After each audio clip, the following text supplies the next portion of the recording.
the children are under the age of 18. They need passports.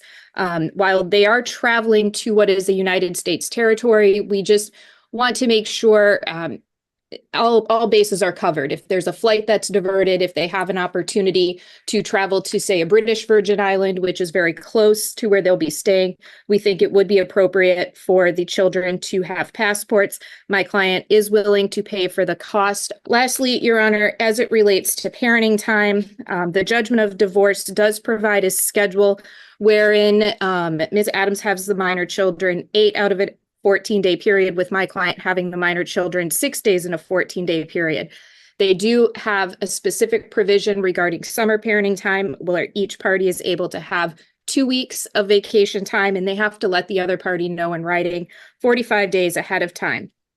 The initial idea behind this schedule was the children were very young when the parties divorced. And there was actually language in the judgment that said they would specifically meet in no later than September of 2016 to look at modifying that schedule. When my client approached Ms. Adams about it, she said, nope, we're not making any changes. So we do believe her agreement to that provision was disingenuous. But now we've got a 13 and 16-year-old. They go back and forth between these parties' homes 4 times in a 2-week period.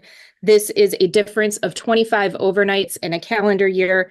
They have asked repeatedly for a week on, week off schedule. So we're just asking the court to make that slight change, week on, week off, year round. That would then alleviate the issue of summer parenting time and having to make that request 45 days in advance. The parties would each know what weeks they would have the children. They can schedule trips. They don't have to then worry about maybe interrupting time with the other party.